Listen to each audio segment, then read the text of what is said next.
Am I the a-hole for ending my friendship with my best friend after how she treated me during her engagement and wedding? My friend and I, let's call her V, were best friends for years and were inseparable. We celebrated each other's major milestones, were there for each other during hard times, and always had so much fun together. She then met a great guy who was kind, had a great sense of humor, and got along great with my boyfriend. So, I was so excited when I got engaged, and then V got engaged 6 months later. My wedding was in July, and V's was scheduled 3 months later in October. I knew we were really close, but I was still surprised when she asked me to be her maid of honor because I knew she had a sister she was close with. Regardless, I was really touched and accepted. Immediately, I went ahead and started planning V's bridal shower. I had found a personal chef who agreed to come to my home and cook a custom menu with all of her favorite foods for her and her guests. He even agreed to go to the Cape to pick up fresh oysters on the morning of, which were her absolute favorite. I picked out the color scheme, the decor, and planned out the floral arrangements. It was going to be gorgeous and was also going to cost me about $1,000. During this time, I kept reaching out to V to let her know how the planning was going. Once the chef had agreed to do the event, I called her that evening to let her know that I was going to sign the contract that night and how excited I was that everything was finally coming together. V interrupted me. Actually, I've been meaning to talk to you. My ML is actually going to be planning my bridal shower, but don't worry, you can still plan my bachelorette. I'm thinking somewhere close by, like Nashville. Nashville is a several-hour plane flight away from where we live. I was stunned. She hung up, and I sat there wondering what just happened. Had I really just spent months planning an event that she knew I wouldn't be hosting? Even knowing it took time away from me planning my own wedding? I texted her later that night saying I was really overwhelmed planning her wedding events and my wedding, and that I needed to step down as her maid of honor. She was taken aback, but said she understood and that it was okay. So, her bridesmaids helped me plan her bachelorette. COVID happens, and our original plans get canceled. V moves down south for military service, so we make plans again, but this time in Savannah, which is a popular destination for bachelorettes and near her base. 2 weeks before the trip, I receive a panicked phone call from bridesmaid S. She wants to know if we should change the plans as V found out where we were going and told her she is all Savannah'd out. I reassure her we'll have a great time and that I'm sure V will love it once we get there. We had already booked a penthouse suite that overlooked the water, spa packages, foodie tours, the works. We really went all out. Well, V texted us the following day that she was still concerned about COVID and canceled the trip on all of us. It was too late to rebook something as her wedding was just a few weeks away, and I lost $400 on a non-refundable plane ticket. So fast forward to the wedding weekend. My husband and I make the drive to the wedding venue, and when we get there it is huge. Like a college campus huge. There are multiple wedding areas, reception buildings, and tons of different accommodations for overnight guests. At the rehearsal dinner, V is going on and on about how we're meeting tomorrow at the bridal suite.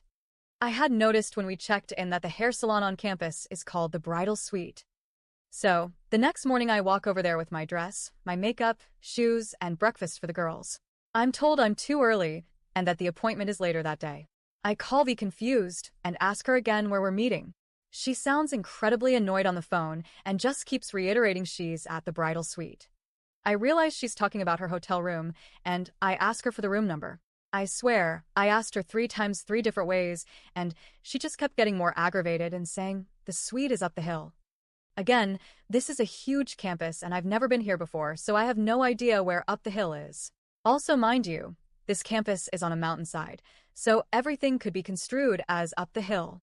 Finally, after the 3rd time asking, she gives me the room number. I literally walked back to my hotel room, sat down on the bed, and cried. I had to collect myself, convince myself that she's just stressed out and that her attitude is only temporary, and then went to the front desk to ask for directions. When I arrive at the room, bridesmaid S and my bestie are icy. I apologize and offer them the breakfast I brought. They eat it and don't even thank me. V then leaves for her hair and makeup appointment at the salon. I do my own makeup, as V said we weren't having makeup done, and V texts me to come down to the salon for my hair appointment. When I arrive, however, V demands I get my makeup done too. I literally explain I've already done my makeup and ask her if I really have to. I already had on winged eyeliner, mascara, foundation, blush, and lipstick. I think most people would think that's a considerable amount of makeup. In front of the entire room, she says it depends. Do you want to feel beautiful? The room went so quiet you could hear a pin drop. No one would look up and make eye contact with me. I felt a lump in my throat. I felt so humiliated. The final straw came at the reception when V tells bridesmaid S that we can plan her bachelorette after the wedding. S relays that to me, and that was it. I immediately told my husband we were leaving. It was around 10, and the reception wasn't supposed to end until 12, but I didn't care. I was tired, I felt completely abused, and I had had enough. So, after the wedding, I had some time to think all of this over, and I'm still upset. I can't get over how she treated me. But there's still a shred of hope left that this isn't the end. That this all was just a speed bump in our friendship, and that she'll go back to being the V I know and love. 3 weeks goes by, and V finally texts me asking if we can talk that night. I'm thinking great. We can finally get all of this out in the open and move past this. Except she doesn't call, and this isn't like her to blow me off. In fact, she's never done that in our whole friendship. Instead, the next day she apologizes that she was too busy having fun with her new friends on the base and sends pictures of her and her new friends. Maybe I am being too sensitive or misperceiving this, but this seemed hella petty, and I became more enraged. She asks if we can talk again that night, and I ignore her. Weeks after that, I found out from Facebook that she had returned home from her military service. She texts me, and at that point I blew up at her.